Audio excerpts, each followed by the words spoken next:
Hola guys and girls, and welcome to the quarterfinals of the Pokémon Draft World Cup. Yes, we made it successful through the group stage. Very slim, but we managed it, and now we are up versus Kelly, representing the USA, aka UnderTheRadar, and he has quite the threatening team, making it out of group stage as well, with Megaladios, Klefki, Donphanatic, Blastoise, Heliolisk, Gligar, and Drapion. He's actually undefeated. He went out of the group stage mainly because Megaladios is such a threat to the opponents. If you only have 7 mons and you have one like Megaladios with just wall breaks and stuff like that, you have a very hard time dealing with that thing. It's so speedy, it's so strong. Definitely the most threatening mon on this team. Then you got Donphanatic, which is even stronger wall breaker. Heliolisk being a fast electric type always bothers me because, yeah, no, Mega Blastoise, Tornadus are basically coming to all of my matches and both are weak to electric. And yeah, that's basically the biggest threats to his team. Very good spin Heliolisk, very annoying mon in Klefki. I don't want anything T-waved. Spike stacking is annoying because I only have a rapid spinner, which is of course affected by spikes, so we will get worn down. And yeah, so that's his team. Let's go over mine. First up, we got not Barry, we got Burp right here. Burp with no item, acrobatics, U-turn, knockoff, and tailwind. I want to have a physical one so that my U-turn and knockoff do more damage to the Latios, and then we have acrobatics with no item for fully boosted acrobatics because his only resistance to flying moves is the Klefki. Everything else is in the Heliolisk, and Heliolisk does not enjoy that.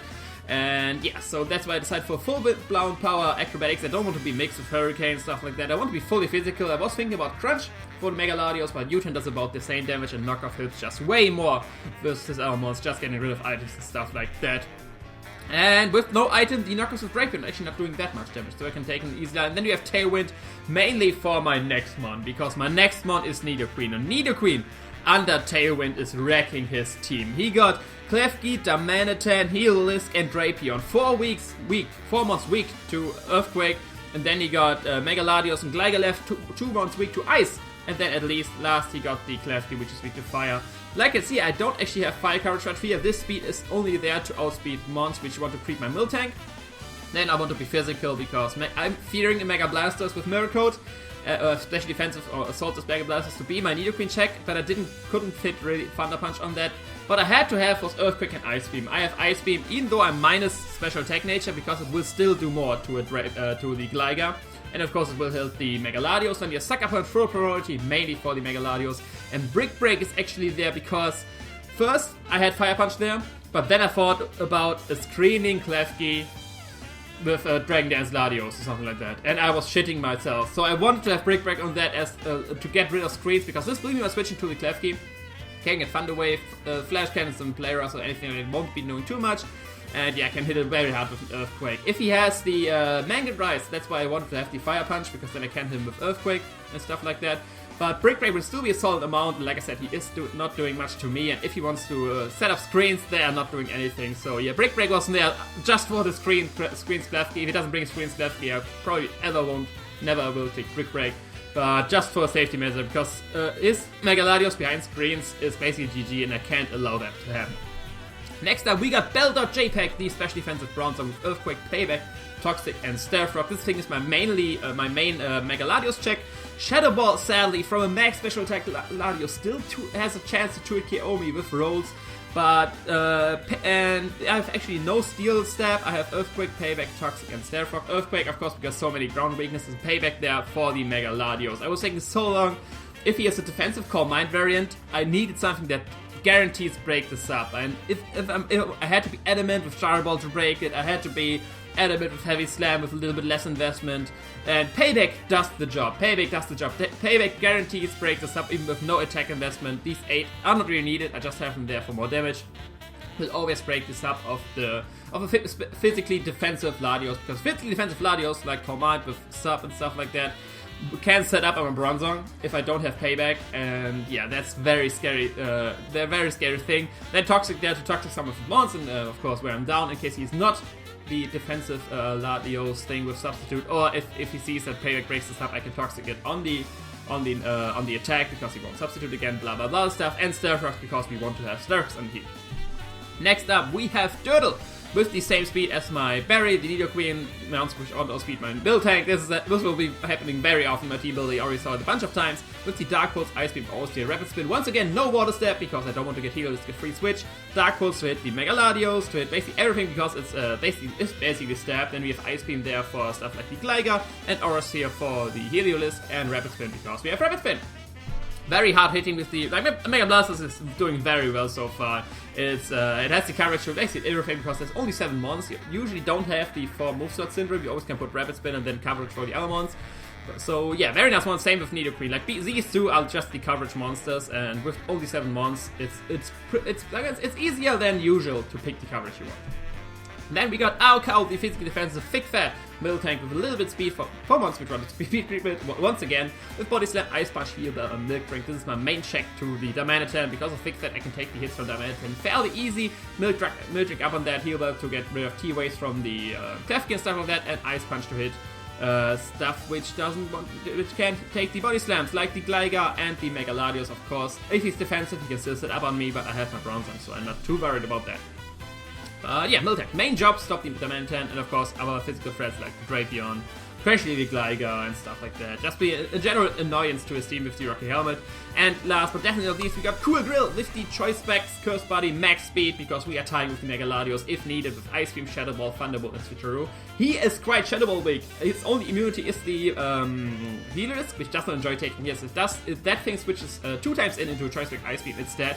So it's literally very scary for him. It's always once this thing is on Latios, it's always a 50-50 for him if I click Ice Beam or Shadow Ball, because obviously both is Stab and super effective with the Latios. And with Choice Specs I will do a lot of damage. It's of course a speed tie, and I will have to win it if he has the investment as well. And Switcheroo just there to get rid of the item, and Thunderbolt to hit the Blastoise Fighter. Because like I said, I'm expecting a special defensive Blastoise or like an Saltless Blastoise to deal with my Nidoqueen, and it can deal with that as well. So I have the Thunderbolt / Switcheroo to deal with that. But yeah, that's my team. Now we'll hop over to Showdown and see how it worked. See you there. Alright guys and girls, here we are with the match on Showdown, and like you can see here, he brought the Mega Latios, the Gligar, the Drapion, the Heliolisk, the Donphanatic, and the Klefki. So no Blastoise, so my Frostless and my Nidoqueen are looking mighty fine versus that team.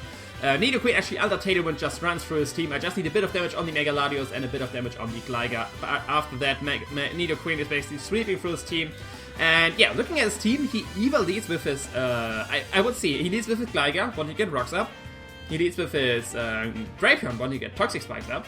He leads with his Donphanatic or his Heliolisk, whatever of these things are scarfed, or with his Klefki, when he gets Spikes up. Basically, when he Hazards up, or leading with one of his Scarfers. I don't see the lead with Mega Latios, so, or if he leads Mega Latios, I have to switch into my Bronzong. So I just need to lead straight with my Nidoqueen, because I can get Ice Beam damage on this guy, I can kill Earthquake, kill with Earthquake, and kill with Earthquake if he doesn't have Magnet Rise. So right here, I decide to start leading up with my Nidoqueen. He decides to lead with his Gligar, and I start calculating. I can take an Earthquake from a no-attack Gligar. That's very easily. Even that is, so I probably wants to get up Rocks with me, so I go straight for the Ice Beam, getting a lot of damage on him, getting him in range for another Ice Beam for my Tailwind Nidoqueen sweep. And yeah, I go for the Ice Beam, get a lot of damage on him. He actually taunts right here, predicting me to get up Hazards, it seems. And yeah, I just fire off a second Ice Beam right here, not playing around anything, and killing that target. Like I said, if you switch something else in, I probably beat it 1v1, barring the Mega Latios, but that will get a lot of damage on himself with Ice Beam. I still had full health, so I did have to play around with going for Earthquake, something like that. Predicting something else, he goes into his Mega Latios. I still have my switch into my Bronzong, which is my main switch to this. He decides to Mega Evolve because that's the rule, and he goes for the Psyshock. Yeah, Psyshock doesn't do anything, crowd resisted, and I use the chance to get up my Rocks because I'm not thinking that he goes straight for the Shadow Ball. I want to get up my Rocks because Gligar's out of the way, and this Latios probably doesn't have defog. So, from this damage from 11%, I know, by the way, that this is a max special attack Latios, so no substitute combine shenanigans from a defensive one, maybe from an offensive one, not from a defensive one, so that's good to hear. That means my Miltank can do decent damage with Ice Beam. Payback will even do a lot more damage to this thing, but he switches out right here into his the Drapion, and I'm thinking, oh damn, I'm Pursuit Trap, but either way, I don't want to stay in versus this thing. He's either going for the Pursuit, or what most people do, even if they have Pursuit, is going for the knockoff first turn. Like, he's not going for Poison Jab, I know that, I'm immune to that, so he's either going for knockoff, Pursuit, or like Toxic Spikes if he has it. So I switch straight out into my Tornadus, taking the knockoff the best and don't care for pursuit and stuff like that. He indeed goes for the knockoff, doesn't do anything, and I go straight for the U-turn because now he's either going to switch or go for the poison jab, and I can get a free switch into my Nidoqueen, the big threat that it is to his team. Like I said, I'm not playing around, I'm going straight for the Earthquake once again. And he predicts that very nicely going into his Mega Latios. And yeah, right here I'm switching once again out, a bit too fast, once again out into my Bronzong. No, wait, I'm switching out into my Tornadus right here, predicting the Shadow Ball, or scouting for the Shadow Ball, because Bronzong was my switch last time. He indeed goes for the Shadow Ball, I can get up another U-turn and switch out, get a lot of damage on this thing and switch out into my Bronzong right now, predicting him to go for the Thunderbolt or the Shadow Ball, but he goes for the Recover, probably scouting for the U-turn. If I had Crunch, I could have actually 2-hit KO'd him there, but yeah, like I said, I don't have it, and he probably was scouting for the knockoff U-turn, any move I had. And right here, he once again has his Latios in versus my full health Bronzong. He can't kill me with a Shadow Ball. He can't potentially 2-KO me if he gets rolls. And yeah, so I'm predicting him to switch out right here, not going for the payback actually. I'm predicting to predict my Gyro Ball or Heavy Slam, one of these attacks, and go into one of his healer resists, which either the healer is or the Donphanatic. Basically, I'm picking Earthquake right here because every money he has left is weak to Earthquake. I'm not thinking he would stay in, but he actually decides to stay in, goes for the Shadow Ball, even gets a crit. Like I said, that might not matter because, like I said, he just needs rolls to KO me. So yeah, I could have gotten some payback damage on him, but yeah, now it's time to sack my Bronzong. Sadly, I did overpredict right there, but Bronzong goes down, giving me a switch into my Frostlass, scaring this thing out, going straight for the Ice Beam, I think. But he decides to go into his Klefki right here, and this damage tells me I get a freeze first of all, and this damage tells me this is probably a max Bedef Klefki. Max Bedef Klefki, that's what damage is telling me, and he gets frozen. Very lucky on my part. I'm capitalizing on that 100%, going into my Nidoqueen right here. But yeah, I think he wants to save his Klefki because it's still a very nice Ice Resist. After that is gone, he only has Donphanatic as his Ice Resist from my Frostlass, and Donphanatic does not like taking a Choice Specs Ice Beam and switching in on Rock, so I will overpredict here once again, going for the Ice Beam, but he just stays in and falls right away. So it did not matter too much, but he goes actually for the Psyshock, doing 57%. And this is like I said, he had to be max Bedef, but this is max special attack modest damage. So there are only two scenarios. He's either max Bedef with Choice Specs, or he is Assault Vest with max special attack modest. I'm thinking the latter. He's probably Assault Vest with the max special attack modest investment, because who runs the Specs Klefki?